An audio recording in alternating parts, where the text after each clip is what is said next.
You know, Cora, my dear, I honestly don't recall leaving you to the mercy of a Berina when we left off last time, but apparently I have left you facing down a creature with some very pointy teeth, even pointier than your beautiful poison fangs. Which is definitely my bad, but don't worry, we'll take care of this. We'll take care of this, Cora.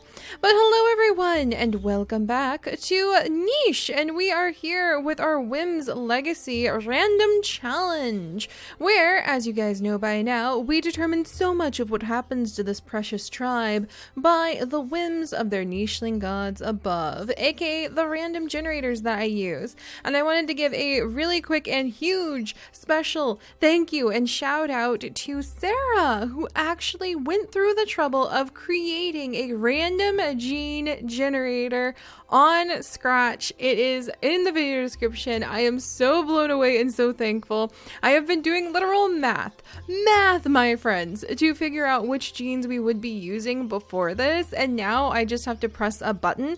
And I meant to try to make one myself for months, and then Sarah went and she made one for us, and I cannot thank her enough. Thank you so much for that. Oh my goodness, you guys, check it out, because if you want to do a Whims challenge, it has now never been easier than before.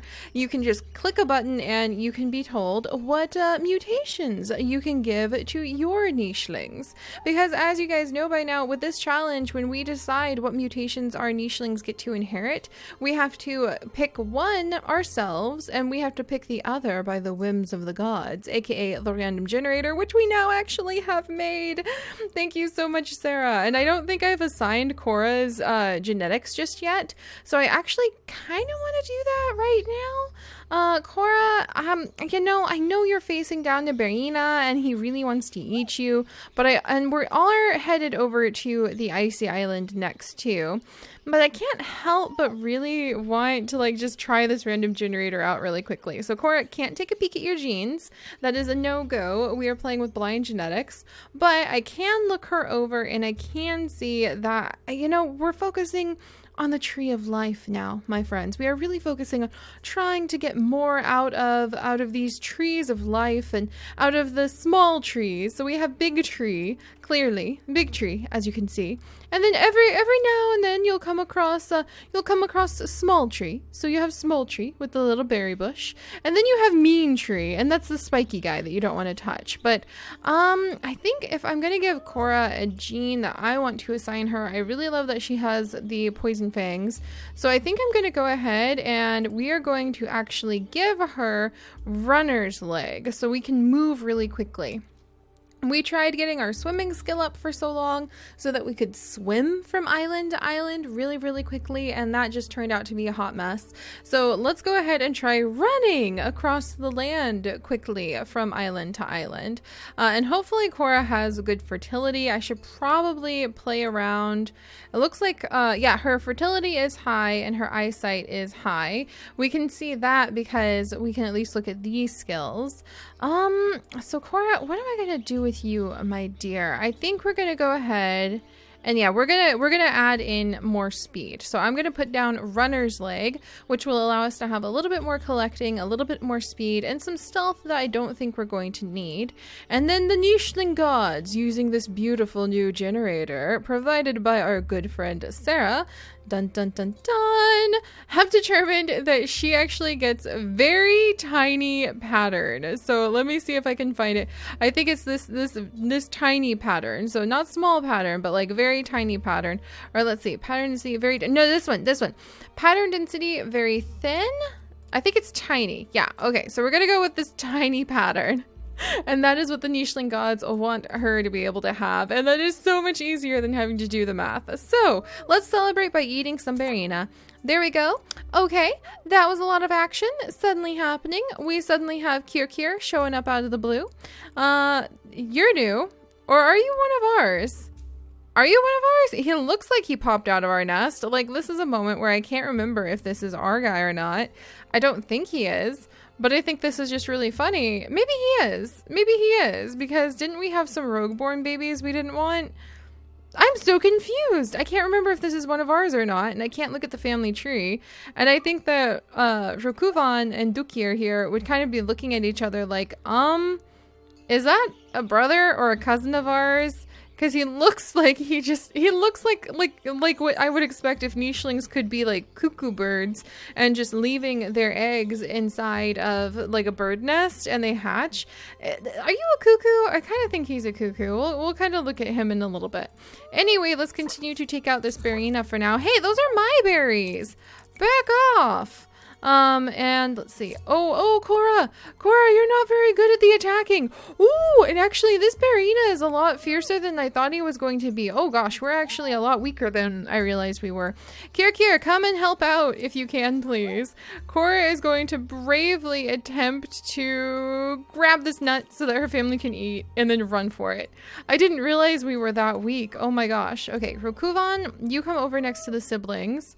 And then, you know what, Nunu? I was not sure if I wanted to add you into the tribe, but I think we can have 13 members right now for as long as Cora is alive. We're in trouble. I think that Nunu is going to see that there is trouble, and he has got these big ram horns, and he is going to run to the defense. And he is going to do what he can to throw himself against this berryina. So Nunu, you actually have just greatly risen in my esteem. And meanwhile, over here, Mikois is not very strong.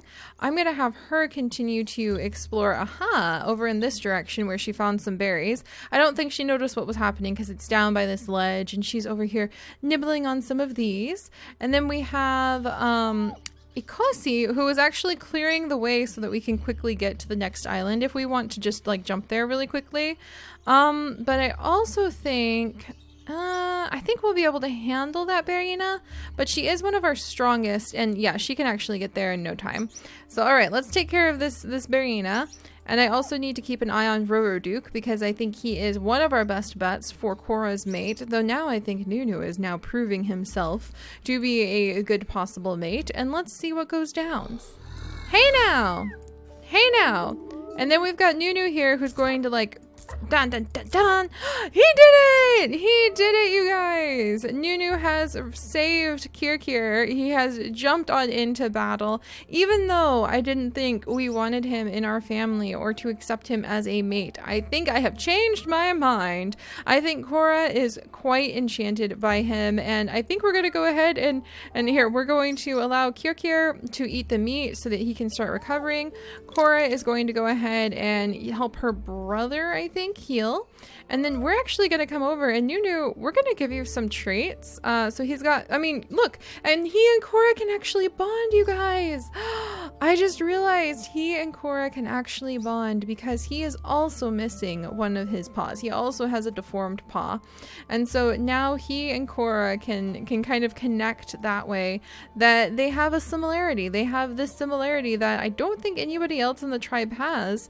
And where some might see weakness, they both display their own unique strengths, which is quite beautiful. So I think that Nunu, you're pretty cool, buddy. You can go ahead and stay in our tribe, and I think I'm going to give him nimble fingers. So we're going to give him nimble fingers so I can hopefully get nimble fingers really just spread all through my tribe. I'm really going to need that.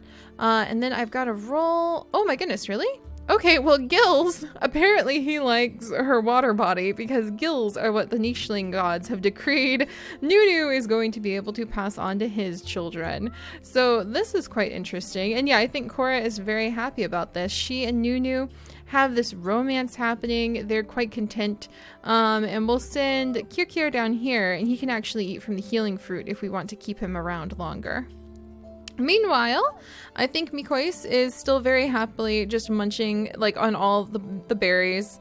I can just imagine her laying down in the grasses and just picking off all these poison berries and just kind of watching the clouds go by.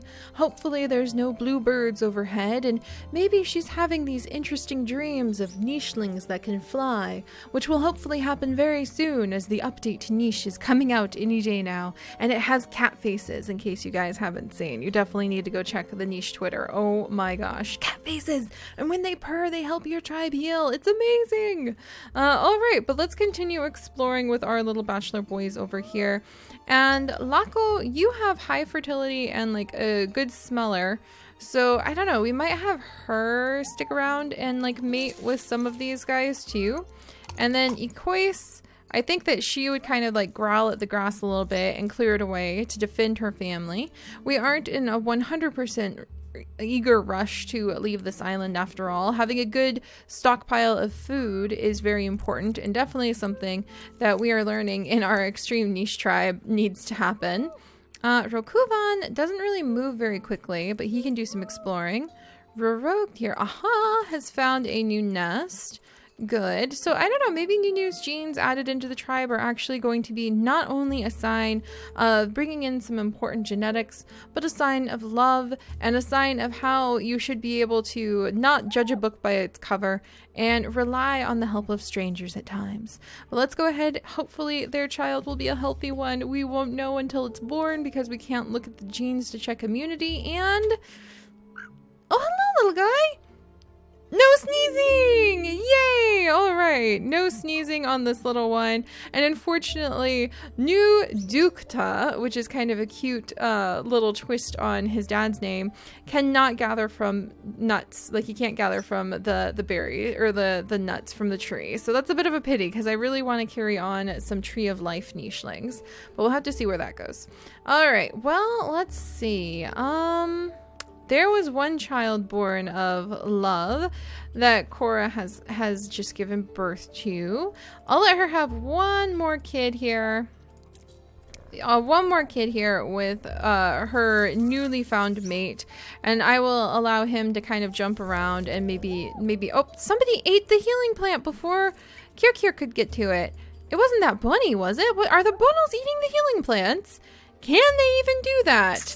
Bunnels, there we go. I really love Isco too. She's very strong, very fast, very much a good thing. And I feel like Lako over here really feels like she's in charge of watching over the Tree of Life as well. Wilson, I feel like this little guy might want to go on a big adventure of his own. Hey, those are ours. Those are ours. Oh my gosh, there's so many bunnels. What is up with all of the bunnels all of a sudden? I don't even know like how to react to this. Wait, there's a funnel right over here too. And the Kois can't even attack them very well. I think we need ram horns. I would love to get ram horns in this tribe. All right, and Dukir, let's go ahead and he will collect up from here and we'll have him clear away some of the grass. But we have to be careful because once I hit 13 members, then we're maxed out. Crackerjaw! Oh my gosh, sorry, that was a little loud. I was just shocked. Level 4 Crackerjaw. I don't think I've ever had such a strong Crackerjaw nicheling before. So just as I was about to despair and say that we would have to have children with someone else, it turns out that Cora and Nunu's child is indeed the ultimate one, blessed to be the keeper of the tree, because he has got all that it takes to be able to take care of gathering those nuts. So that's kind of awesome. Meanwhile, Nunu is gathering up some food. And down here, Isco has unfortunately managed to contract a leech, which is not cool. But it looks like Kirkir was able to come and help her. Hey now! There's another little Kirkir. They're both Kirkir. What the heck? Well, he's not a very cool guy. He's stealing all our berries. So I think, I don't know, should I have these two mate? I think they're pretty closely related. It's hard to tell when all I have to rely on is my memory. All right, and I think we'll actually go ahead and let this little guy start wandering around as a cousin. So we'll let him start wandering around just because he's a curious juvenile who wants to go and kind of do his own thing, do his own little round of exploring. And we'll go ahead and destroy that berry bush. And then I think Lako might actually want to come over and think about mating with Roroduk because, you know, originally it was assumed that Cora would be Roroduk's mate. But, you know, now Cora has found true love elsewhere. So now there's some room. Now there's some room to maybe have some new romance. So I think we'll go ahead and let Lako breed. It didn't take. I'm going to have to remember that. And over here, I just love the idea that McCoyce is just like very, very slowly ambling her way around, nibbling on some delicious berries. All right, what do we have going on now? Looking good. Look at how cool the water body looks on Rokuvan with those pointy ears. He really does look more and more like a little shark. All right. Well, we have a son, Tavanku, who I feel like I need to give a better name. That is the one thing I wish I could do, is still rename my nichelings without having to like go into the family tree. Because with this challenge, I can't look at the family tree, so it's a mystery to me. I feel like, whoa, this little guy can move it. Holy days. Wow, okay. Let's see.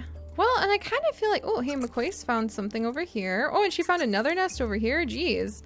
Okay, I'm gonna scoot you over, buddy. I think I'm gonna move Laco in. And she just really, you know, she's got some ideas, but unfortunately, it's just not happening. So maybe they won't be able to have a child after all, and that's probably for the best, because I think they're kind of closely related. And meanwhile, I'm going to let Duke here kind of continue to clear away this grass. And Kier, Bono, get the meat. And then don't let this guy steal the Kier imposter. There he is again. What are we going to do about this? Who knows? Let's see. I think I'm going to let Nudukta follow kind of in his father's footsteps and sort of be like a defensive guy going around clearing away the grass. And I'm going to allow Nunu to jump over and visit with his mate. And I think that she will go ahead, and she has 2 moves left. I think she's going, she's going to go ahead and get ready to have another baby, because we do have a keeper of the trees now. I think I may actually name him Trivan. And I know I need to change his name so that it'll reflect that, but we'll get there. All right, let's see. All right, there's a Berina. I hear it. I don't see it. Oh, there's a baby Berina over there. So that means there must be a mama Berina nearby. Okay, so there's a baby Berina and a mama Berina nearby. We are descended from Berinas in some ways, but that doesn't mean that they will hesitate to not eat us. Let's see. Oh, hello? Hello, Rare. Aren't you a sight for sore eyes? All right, hang on here. Gotta get this funnel. Okay, that was a really terrible attempt at getting the funnel. Hang on a second. I'm gonna invite Rare into the tribe. I'm gonna let Laco kind of come over. I think she and Roroduk tried for a long time to be able to have children of their own. It simply wasn't working. There was something just that it just didn't click between them. It was a romance that was attempted and then fell apart. And just as Laco figures she will spend the remainder of her elder years kind of going back and traveling as she wished to do, then we turn around and we have Rare just come out of the shadows, and just in time for Roroduk to be able to have love not be thwarted. So I think that'll be good, and we need to be careful because we are getting high up on the nichelings, but I have an idea about that. I think I'm gonna go ahead and, I don't know, if we need to, I'm gonna release McQuace. But Rare has just come in. She is confused about what's been going on, but she has just like popped over. She might have some good immunity genes, which is why I'm doing this. And let's at least get like her babies wandering around the edge of the tribe. All right, and actually it's really cute because the Nicheling gods, using Sarah's new generator, has just said we get to give her Berina ears. That is so cute because maybe she came in and she approached Roroduk and just saw his Berina ears and something clicked and she was like, I think I love you. And he's like, I think I love you too. And now we will have a baby. But I need to assign his genes. I'm going to give him Cracker Jaw, even though I know that's a big complaint that people say is Cracker Jaw is like ugly, but that doesn't matter for our nichelings. They're all special and beautiful in their own way. Let's see. And the Nicheling gods have decreed Velvet Paw, but that's one of the ones we haven't unlocked yet. So rolling again. And now the Nicheling gods say tiny pattern. They really seem to want tiny patterns today. That's very interesting. All right, let's see. Let's pop over here. So we have a new baby coming on with Rare. I love her name and I love the way she just kind of appeared out of thin air. And then Tadukvan is now taking over the very important duties that his mother will give him of watching over the Tree of Life. And we also have Dukta, who is with his father and is taking over the very important duties of making sure to clear away all of the grasses and to run from place to place. There was growling heard over in the shadows here, father. And so they're running over there to clear away all of the grass and make sure it's safe for their family. This is actually, I know we're going to move on to the ice island very soon, but I have to admit I'm feeling very happy with this island. I feel like it's really giving us a lot of fantastic stories. It is the home of our wonderful lone wolf that we had. And this is one of the islands that I haven't felt for the Whims for a while that feels like a home for them. So I'm not particularly eager to move on, but I do wish to see what their adventures will hold. This Kirkir, I think, is kind of ready to relax a little bit. So I think we're going to go ahead and release him for now. And the reason that we're doing that is because we are actually making space for more babies in our tribe and just kind of letting him be a wandering male, maybe have a good time at life that way. And then we have Dukir over here, who can go ahead and do some searching and some clearing. Grass clearing is kind of boring, but it has to be done. And then we have 2 babies on the way. So let's see what Rare and Roroduk are going to have. And then let's see what Nunu and Cora are going to have. And I have to take a moment, my friends, to once again reiterate the importance of not judging someone by the way they look or a book by its cover, as they say. But honestly, when someone says don't judge a book by its cover, 99% of the time, unless you're in the library, they're like talking about not judging people by the way they look. And here, Nunu has brought in such wonderful health and joy. And now, Trivon, he has brought in the new, like, I think literally one of the strongest nutcrackers I have ever had to be a keeper of the trees. And here we have Rare, who has come in with her beautiful light yellow coat, and she has fallen in love with Roroduk's ears, even though she has like her funky face. And people will say what they will about those snouts, but I think that these are 2 wonderful additions to our family tree. So let's see what their legacy shall be. Dun dun dun dun. Be healthy, be healthy, be healthy. Yes! All the babies are healthy! Huzzah! Huzzah! That means that we have some new immunity genes at play, and we have little baby Miko, who is, oh my gosh, strong. She is going to come in, and she is going to be extremely powerful. I think that she is now the most powerful nicheling we have on the entire island. And then down here we have a Roro, which I think is really funny because we have Nunu and now we have Roro, and we have like Roroduk up here. So who knows? He does kind of look like his half uncle. And let's see, so he's got the ability to crack open nuts, not nearly as much as the keeper of the trees, Trevon, mind you. But he also is a little bit strong, and he kind of has that good generalist vibe that we go for on our Whims so that we can try to survive. So wonderful. All right, I think this is going quite well. All right, good. And we have the new generator, which means that I can assign these genes even faster. So, Cora still has half her life left. I think that after all of the strife of Rose and of our lone wolf's generation, we have finally rolled into something that is going to be a little bit more peaceful. And Cora may now have the opportunity to truly make this a tree of life and a place of prosperity for her family. And I think that will go pretty quickly. We won't stay here forever, but I do think having at least 300 food would be a good idea before we move on to the icy lands and whatever hidden genes might be waiting for us there. And also, it might be a good idea to really work hard to get that big body gene in our family for the icy islands too. So Nunu, forgive me for having judged your book by its cover, but you are definitely leaving behind a legacy that will help our tribe. So, alright guys, I will see you all next time. We do have that Barina growling at us in the distance. I think Rare was maybe running away from it. We do have a few singles who we might release so that we can daydream they go and find true love. And I want to see just what our Keeper of the Trees actually gets up to next time. So, I'll see you guys then. Bye-bye!